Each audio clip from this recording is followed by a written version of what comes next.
This video is dedicated to James Humphreys. James, thank you. Sythis versus Nath this time. And again, we might be struggling on colours here, although we've got land tax. We are on the draw as well, so that should bode quite nicely for us. We will keep this one then. Our opponent gets out a land. No turn 1 mana dork though, which is curious. We will just go for a land tax. Drew into a basic this turn, as you all just saw. Alright, now turn 2 play either, very unusual for an elf deck, so we will go always yield and gonna say yes to this. Actually not struggling too much on lands now, thanks to just drawing into that one. So going to just get ourselves a forest. Now has our opponent just held up some removal magic for us because they think we're going to get down Sythis here? Yeah, maybe. Why don't we just go for a ground seal then? Got plenty of enchantments in hand. Ground seal might be good against a black player because they won't be able to reanimate targets. Drew into a Prism Realm that turn. Once again, just holding up the mana. We'll just keep grabbing one basic out of our library. Alright, getting into another expensive spell unfortunately, Primeval Bounty. So we could take advantage and go for the tap land here. We can easily get out Sythis again next turn. We'll make them use this removal spell. They're going to use it eventually. And hindsight, shouldn't have grabbed that land. We'll just discard the land here, keep hold of the Nyxbloom Ancient. They didn't go for removal magic there. They might still have something for us. Okay, playing out a Lightning Greaves, so just on a go slow here apparently. Maybe have quite a high curve deck. So we'll say yes once again to the land tax. I'm not going to work out how many cards we're going to have by the end of the turn. Probably too many. Okay, an Idyllic Tutor tutors up an enchantment for us. Going to get down the Ancient Tomb here so that I can go for Banishing Light. That can get rid of the Lightning Greaves. We do of course cantrip with that thanks to our commander. And that draws us into a Destiny Spinner which we can cast this turn as well. Playing that draws us into a Gavony Township. And I don't think they're going to cast any flashy elves, so I'll swing in with the Sythis. Once again, discard a basic. We've got a few basics in the graveyard now for a Sun Titan, so probably stop with the land tax next turn, as long as we keep drawing into lands. Okay, there's a Vraska, the Unseen, can destroy a non-land permanent. Probably goes on our commander. Alright, no, going for the Destiny Spinner, curiously. Probably so that the Destiny Spinner can't swing in and destroy this, but yeah, not a good enough reason to go for that over the Sythis, I don't think. So not going to bother with the land tax. And we do draw into a land, so just drop the basic. Can play the Prison Term on the Vraska here, and then likely going for a tutor in Idyllic Tutor. Prism Realm gets us a Herald of the Pantheon. Actually should have gone for the tutor beforehand because I forgot we get a Scry on the Prism Realm, so actually doesn't matter here. Karmic Justice is a good card, but doesn't matter because we're about to tutor for a token enabler. And I think it can just be Sigil of the Empty Throne that gets us to a win much faster than anything else. Hit our opponent for one with the Sythis. Alright, thankfully our opponent makes a land. If they hadn't played a land there, we'd be punished for not having triple green for the Nyxbloom Ancient. As it stands now, we do get to go for land tax next turn for another forest. A Wormcoil Engine for our opponent. Say yes to the land tax, fish yet another forest out of our library. Got 3 basics left, which is noteworthy. Alright, and a Sylvan Library is a good draw as well, so drop the forest so that we've got triple green ready. Then it can be Sigil of the Empty Throne. We can start making Flying Angels every time we drop an enchantment. Got into yet another land. Drawn a lot of those this game. Then we'll play ourselves an On Thin Ice. That can go under a Plains. Draws us a card, makes us an angel. Into a Reliquary Tower, which will be useful, because we are drawing a lot of cards, obviously. On Thin Ice exiles the Wormcoil Engine, so we don't have to worry about the tokens. Swinging at our opponent for 1 again. And then discarding 1 card, I think it can be a Sunpetal Grove, like the utility lands that are in our hand here. Although Gavony Township might be a little bit win more. Okay, so out comes our opponent's commander. And that is during their upkeep, so we don't have to worry about the random discard really. That was destroy an enchantment with the Inscription of Abundance, so Sythis back into the command zone. Gonna play a Reliquary Tower here, so I don't think there's anything against us going for all the basics here. It's better against the random discard as well. Ups our chances of discarding a land. But we draw into another land path for the course, so Reliquary Tower. Play out Herald of the Pantheon here, I think. Then get the Sythis into play again. Gain a life and make an angel token. Our enchantments cost 1 less thanks to the Herald, don't forget. And then we can't get down Sylvan Library, unfortunately, but what we can do is go at Kenrith's Transformation onto the Nath. Draw a card, gain 2 life, and make an angel. Put just into another land, can't stop drawing those. Kenrith's Transformation triggers and draws us as well a Seal of Cleansing for only 1 mana, why not? So get the same 3 triggers again. And there we are, a Sun Titan for all the lands. Goes well with the Seal of Cleansing as well. So pass through to combat, and we'll swing in with this Flying Angel that came in last turn. An Ugin from our opponent, so they can exile everything here. Let's see. I think the best thing for us to do, we can destroy our own artifact and or enchantment here, so we can blow up the Prism Realm, play the Sun Titan and exile this. We can do that next turn, so yep, going for, I think it was X is 5 to make sure to get rid of the Sigil.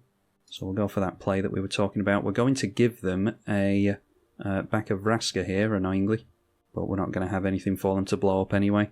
So Sythis goes back into the command zone again. Oh, and they actually exiled their own Vraska, of course, because they went for X is 5, so Vraska getting exiled by the Ugin. Putting Shroud and Haste onto the Wormcoil Engine. That's the risky run with Enchantress decks. If they manage to get rid of your enchantments, then you're going to struggle. They've only got 1 card in hand, though. Alright, so Quarantine Field would deal with this stuff as well. Can we go for an Nyxbloom Ancient this turn? Gonna grab a Jewel with the Arid Mesa regardless. Yes, we can. This is triple mana. So as long as we hold up white, we can go for the Nyxbloom Ancient and the Sun Titan. So Nyxbloom Ancient into play. Each of our lands taps for 3 mana. So that allows us into a Sun Titan off the 2 lands. Sun Titan enters, it is Prism Realm, and that gets rid of the Ugin this turn. Only problem now is if they manage to get rid of the Prism Realm, they get the Ugin back into play with a lot of loyalty on it. I think I just want to be getting into Shroud for all of our enchantments. So near enough in top deck mode as far as I can tell. Okay, that is a Shesra, Death's Whisper. When it enters the battlefield, target creature blocks this turn if able. Alright, so Nyxbloom Ancient going down here most likely. Yeah, so targeted the Nyxbloom Ancient with that. And then putting haste on the Lightning Greaves. If they swing in here, they haven't dictated who we have to block. Alright, they did just swing in with the Wormcoil Engine, so just making the legal block there in Nyxbloom Ancient would have been a really good turn if we'd managed to stick that out next turn. Oh wow, and they had a Primal Might as well there, so having their Death Toucher, Death Touch our Sun Titan, and they do get the tokens because both of those creatures traded. The Shesra did trigger as well, so they paid 2 life and drew a card because a creature died. Alright, Enlightened Shooter is really good. I think we just do some setting up with the Primeval Bounty at this point. Don't have any creatures to make, unfortunately. We can go for the Sylvan Library. Nothing to put plus counters on. And then it can be the tap land in the Arctic Tree line. It gains us 3 life. And we're holding up the Enlightened Shooter here. So out comes Nath of the Gilt Leaf again. We've just got a grip full of lands, so chances are we discard one of those. Probably go for a Quarantine Field anyway. Well, they're getting into some great top decks here. Umezawa's Jitte, they can't equip it, which begs the question why they've played it here. They've got plenty of mana to play and equip it next turn. Anyway, Lightning Greaves onto the Nath. Gonna take a nice chunk of damage here. Go down to 23. So we'll go to the end step, play the Enlightened Shooter, and then I think we could really just do with double mana here, so it's probably the Mirari's Wake, I think. And we'll just hope that we draw into some good stuff. Probably dumping the whole 8 life into the Sylvan Library to draw a couple of extra cards here. Alright, that's a Song of the Dryads. Doomscar is a very nice draw. So that will save our Quarantine Field for now, although we could use it to get rid of the equipment anyway. So we'll pay the 8 life, go down to 15. Just play a Forest, that will gain us 3 life with the Primeval Bounty again. Play the Mirari's Wake for double mana. Then it can be Doomscar to destroy all the creatures. No need to foretell that. We can't cast it for its foretell cost in the same turn, and it costs the same mana anyway, so it won't really make much sense. Yeah, I think we can get the Sythis out here. So that will make us a 3/3 beast with the Primeval Bounty. Yeah, getting out Sythis here is okay, I think, because we can go Quarantine Field onto the equipments next turn. They can hit us with the Umezawa's Jitte, but we've got a +1 buff on all of our creatures anyway, so that's not quite as frightening as it might have been. And once we've got Shroud off our opponent's commander, we can Song of the Dryads onto that. Alright, Assassin's Trophy, what did that go on? Went on to the Prism Realm. Yeah, this is why I wanted Shroud on my stuff. We'll certainly take advantage of the 3 life that we're going to gain. Our opponent's getting some really good top decks, by the way. Oh wow, we don't have... Oh yeah, of course, we stripped all the basics out of the library, didn't we? So, going down to 1 loyalty, the Ugin. We will put our commander back in the command zone again. And apparently can't afford their Nath. So we do have to get rid of the Ugin here. Let's see how much our commander costs. Not worthy that we did draw into another land again. It costs 8 for our commander, which means we can go Quarantine Field for 4. Yeah, that's unfortunate, but I think that's just what we'll have to do here. So, play a Plains, play our Sythis. Quarantine Field, where X is 1, we gain a life and draw a card. And you'll never guess, it was a land.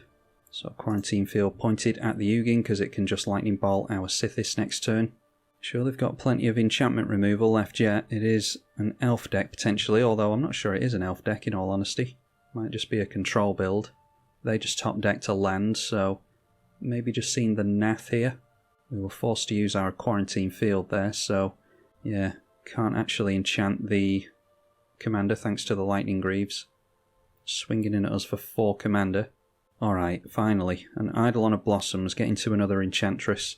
So play out the Eidolon of Blossoms straight away, gain a life, draw a card. We'll draw on the Eidolon of Blossoms entering as well. And the Enchantresses are stuck together apparently, that is Sythis and Champion. Hall of Heliod's Generosity, I don't mind one bit because that can grab us back the Prism Realm for the Ugin when that eventually comes back. Nyxbloom Ancient as well. So play ourselves the Sythis and Champion. Play the Hall of Heliod's Generosity. Think annoyingly it just has to be the Umezawa's Jitte getting enchanted here. Alright, a Wild Growth. Finally getting into some decent enchantments. Yeah, we'll hold up the Hall of Heliod's Generosity on our upkeep. Not going to bother doing it here because there's every chance that we could discard at random anything that we draw into. So cantripping twice thanks to the Enchantresses.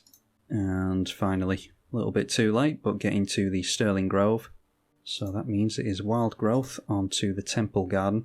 And that is a journey into nowhere for us. Need to be able to get rid of the Lightning Greaves before we make use of any of this. A Stony Silence will keep them from activating any of their artifacts. Anyway, we'll go Sterling Grove so that their Ugin isn't as likely to be brought back into play by targeted removal. Alright, and another Enchantress, so got some really good stuff there. We will swing in at our opponent for 1 commander yet again. And we've got the mana held up for the Sterling Grove if we're desperate for it. I've only just looked at the chat. That's ironic, getting those 2 messages next to each other, isn't it? Our opponent was asking us to be faster. This is probably when they didn't feel as though they had a chance of winning. Notice that about people is they're in a massive rush when they don't think they're going to win. And they've got all the patience in the world when they feel as though they've got the win. So we've got 11 cards in hand. We discard 1 at random. And it was a land, thankfully. Chances are it was going to be a land. They do get an Elf Warrior. And then just decide to scoot from there. They have the Earthcraft combo in the deck, but don't fancy their odds of drawing into it. We're at 49 life. And we're probably winning this one, but there's no guarantee. They've made some really, really good top decks. But didn't feel as though there was any point in playing it out any further, so we'll take that victory. Hopefully you all enjoyed that game, a return to Sythis for all of you. If you do enjoy the channel, then be sure to consider donating on Patreon. That is a very big reason why this channel stays afloat. I'm tribalkai. Thank you for watching.